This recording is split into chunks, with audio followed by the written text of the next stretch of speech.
चतुर्थोऽध्यायः ध्यानम्।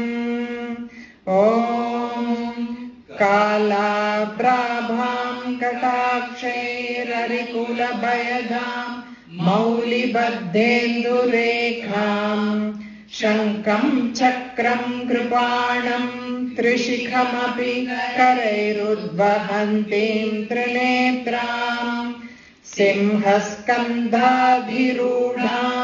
त्रिभुवनमखिलं तेजसा पूरयन्तीं ध्यायेत् दुर्गां जयाख्यां त्रिदश परिवृतां सेवितां सिद्धिकामैः। ॐ ऋषिरुवाच शक्रादयः सुरगणा निहतेति वीर्ये तस्मिन् दुरात्मनि सुरारिबले च देव्या तां तुष्टुवुः प्रणति नम्र शिरोधरां सा वाग्भिः प्रहर्ष पल्प्लवोद्गमचारुदेहा देव्या यया तदमिदं जगदात्मशक्त्या निःशेष देवगणशक्तिसमूहमूर्त्या तामम्बिकामखिल देवमहर्षिपूज्यां भक्त्या नता स्म विदधातु शुभानि सा नः। यस्याः प्रभावमतुलं भगवाननन्तो ब्रह्मा हरश्च न हि वक्तुमलं बलं च सा चण्डिका किल जगत्परिपालनाय नाशाय चाशुभभयस्य मतिं करोतु या श्री स्वयं सुकृतिनां भवनेष्वलक्ष्मीः पापात्मनां कृतधियां हृदयेषु बुद्धिः श्रद्धा मत्सतां कुलजनप्रभवस्य लज्जा तां त्वां नता स्म परिपालय देवि विश्वम् किं वर्णयाम तव रूपमचिन्त्यमेतत् किं चादिवीर्यमसुरक्षयकारि भूरि किं जातवेषु चरितानि तवाद्भुतानि सर्वेषु देव्यसुरदेवगणादिकेषु हेतुः समस्त जगदां त्रिगुणापि दोषैर्न ज्ञायसे हरिहरादिभिरप्यपारा सर्वाश्रयाखिलमिदं जगदंशभूतम् अकृता हि परमा प्रकृतिस्त्वमाद्या यस्या समस्तसुरता समुदीरणेन तृप्तिं प्रयाति सकलेषु मखेषु देवी स्वाहासि वै पितृगणस्य च तृप्तिहेतुरुच्चार्यसे त्वमतएव जनैः स्वदा च या मुक्तिहेतुरविचिन्त्य महाव्रता त्वमभ्यस्यसे सुनियतेन्द्रियतत्त्वसारैः मोक्षार्थिभिर्मुनिभिरस्तसमस्तदोषैर्विद्यासि सा भगवती परमा हि देवी शब्दात्मिका सुविमलर्यजुषां निदानमुद्गीतरम्य पदपाटवतां च साम्नां देवी त्रयी भगवती भवभावनाय वार्ता च सर्वजगदां परमार्तिहन्त्री मेधासि देवी विदिता किल शास्त्रसारा दुर्गासि दुर्गभवसागरनौरसङ्गा श्रीकैटभारि हृदयैककृतादिवासा गौरी त्वमेव शशिमौलिकृतप्रतिष्ठा ईषत्सहासममलं परिपूर्णचन्द्र बिम्बानुकारि कनकोत्तमकान्तिकान्तम् अत्यद्भुतं प्रवृतमातरुषा तथापि वक्त्रं विलोक्य सहसा महिषासुरेण दृष्ट्वा तु देवी कुपितं भृगुटीकराळमुद्यच्चशां. You want to take a break? You take a break there. Udyaccha, you can say it, okay?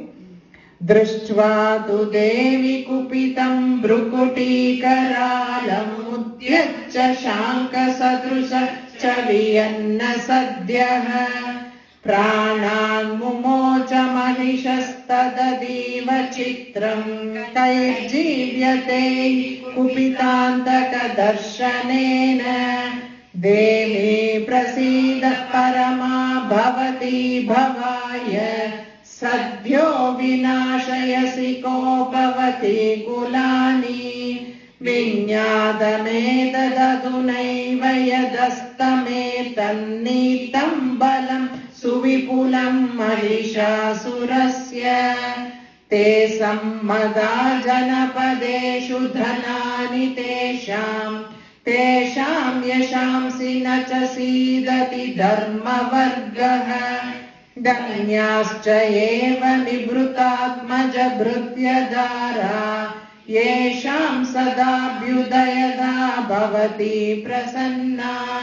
धर्म्याणि देवि सकलानि सदैव कर्माण्यत्यादृता प्रतिदिनं सुकृती करोति. स्वर्गं प्रयाति च ततो भवति प्रसादाल्लोकत्रयेऽपि फलदा ननु देवि तेन.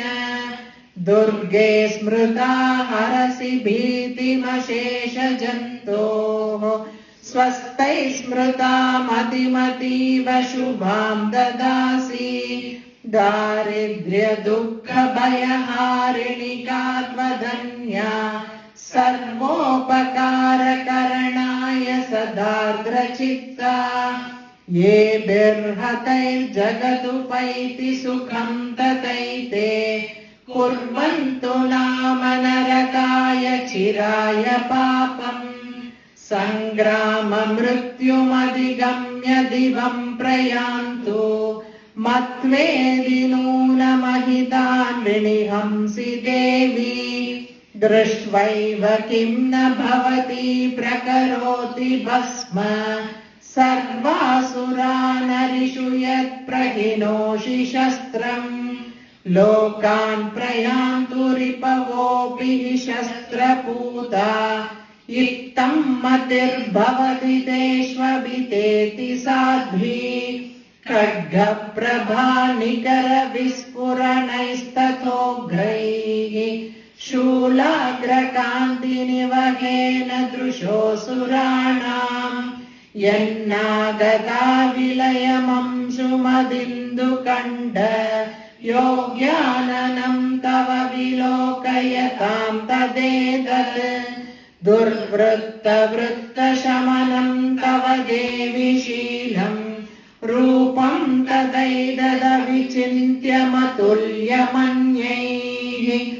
वीर्यं च हन्तृहृतदेव पराक्रमाणां वैरिष्वपि प्रकटितैव दया त्वयेत्तम्. केनोपमा भवतु तेस्य पराक्रमस्य रूपं च शत्रुभयकार्यतिहारि कुत्र. चित्ते कृपा समरनिष्ठुरता च दृष्टा त्वय्येव देवि वरदे भुवनत्रयेऽपि. त्रैलोक्यमेतदखिलं रिपुनाशनेन त्रातं त्वया समरमूर्धनि तेऽपि सत्त्वा. नीता दिवं रिपुगणा भयमप्यपास्तम् अस्माकमुन्मद सुरारिभवं नमस्ते.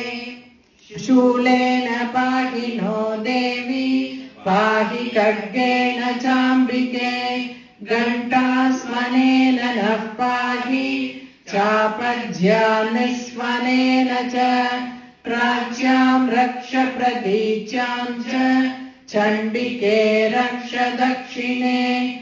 ब्राह्मणेनात्मशूलस्य उत्तरस्यां तथेश्वरी सौम्यानि यानि रूपाणि त्रैलोक्ये विचरन्ति ते यानि चात्यर्थघोराणि तैरक्षास्मांस्तथा भुवम् खड्गशूलगदादीनि यानि चास्त्राणि तेऽम्बिके करपल्लवसङ्गीनि तैरस्मान् रक्ष सर्वतः ऋषिरुवाच एवं स्तुतासुरैर्दिव्यैर्कुसुमैर्नन्दनोद्भवैः अर्चिता जगदां दात्री तथा गन्धानुलेपनैः भक्त्या समस्तैस्त्रिदशैर्दिव्यैर्धूपैस्तु धूपिता प्राह प्रसादसुमुखी समस्तान् प्रणतान् सुरान् देव्युवाच व्रियतां त्रिदशाः सर्वे यदस्मत्तोऽभिवाञ्छितम् देवाऊचुः भगवत्या कृतं सर्वं न किञ्चिदवशिष्यते यदयं निहतशत्रु अस्माकं महिषासुरः यदि चाभिवरो देयस्त्वयास्माकं महेश्वरी संस्मृता त्वं नो हिंसेताः परमापदः यश्च मध्यस्थवैरेभिस्त्वां स्तोष्यत्यमलानने तस्य विक्तर्भिविभवैर्धनदारादिसम्पदाम् वृद्धये स्मत्प्रसन्ना त्वं भवेता सर्वदाम्बिके ऋषिरुवाच इति प्रसादिता देवैर्जगदोर्ते तथात्मनः तथेत्युक्त्वा भद्रकाली बभूवान्तर्हिता नृप इत्येतत्कथितं भूप सम्भूता सा यथा पुरा देवी देवशरीरेभ्यो जगत्त्रयहितैषिणी पुनश्च गौरी देहात् सा समुद्भूता यथा भवत् वधाय दुष्टदैत्यानां तथा शुम्भनिशुम्भयोः रक्षणाय च लोकानां देवानामुपकारिणी तच्छृणुष्व मया ख्यातं यथावत् कथयामि ते ह्रीं ॐ इति श्रीमार्कण्डेयपुराणे सावर्णिके मन्वन्तरे देवी माहात्म्ये शक्रादिस्तुतिर्नाम चतुर्थोऽध्यायः।